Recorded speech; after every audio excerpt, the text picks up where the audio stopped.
OK, time to move on. Now then, here is a question for you. How gullible do you think you are? Because recent research seems to suggest that we're incredibly prone to the power of suggestion. We just can't help ourselves. Anyway, we have set up an experiment to put that to the test. So I'm a pretty decisive person.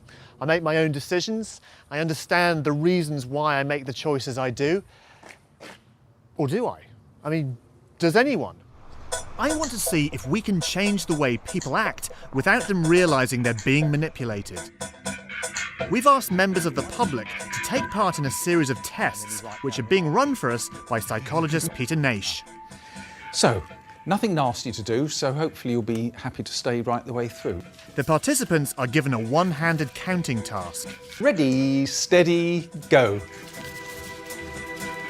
They're told we're looking at left and right-handedness, but this is just a front. Now, a second group of similar volunteers do the same test, but instead of boring old bits of paper, this is where we get you to count a pretty large pile of money. They get to count real banknotes. This is the only difference between the two groups. Let's see if that small difference can affect their behaviour. Now, we're going to give you some sweets. We've asked both groups to compare 2 bowls of sweets. What we want you to do is say which you find the most chocolatey, the most crunchy, and so on. Given 10 minutes to make their decisions, something rather interesting emerges. On the left, those who counted paper only eat enough to answer the questions. But the people who counted money just kept on eating.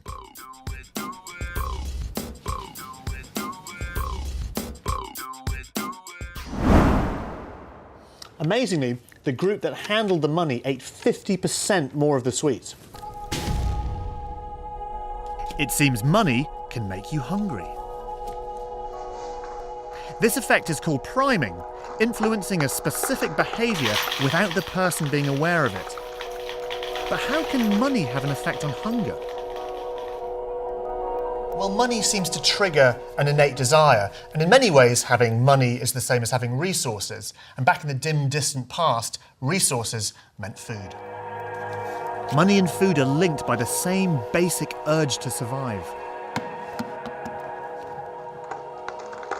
You could argue that it's not that hard to change someone's hunger level.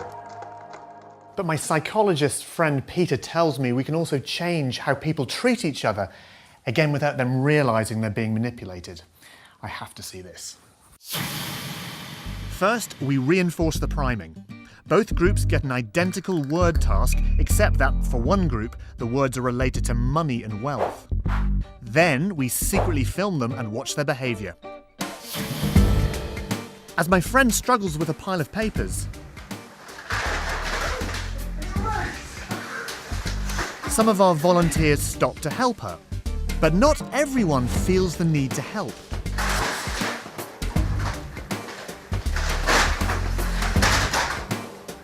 Guess what? Those who handled the money are more likely to keep on walking. Oh man, that's really bad. I'm an awful person. No. It's not that they're simply being unhelpful. Psychologists have studied this and found all kinds of subtleties. It just seems that money makes you more self-reliant. And self-reliant people expect other people to be self-reliant too. Our primed volunteers don't think my friend needs help with her dropped papers. Money doesn't just change the way we feel about people. Apparently, it changes the way we feel, full stop. So we're going to test that out here with a little ice-cold torture.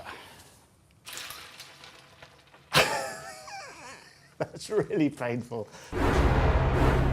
Right, it's time to see if our money priming has changed how much pain our volunteers feel.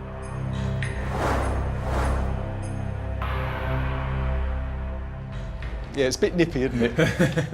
Yeah, quite painful. There's no pressure, you can take it out whenever you're ready. Yeah, I think I'm going to. This is incredible. well done. As a group, those who handled the money are coping in the icy water for twice as long as the group who handled the paper. If I stood here for an hour, would you kind of call an ambulance or something? Researchers think that the reason for the pain-reducing effect of money is again due to psychological links. Money equals power, and power equals physical strength. So we've seen money affect hunger, helpfulness, and pain thresholds. But could all this just be a coincidence? Well, yes, there is always that possibility, but several other studies have had similar findings. And a bit of number crunching on our own priming results show we can be 98.6% sure it was no fluke.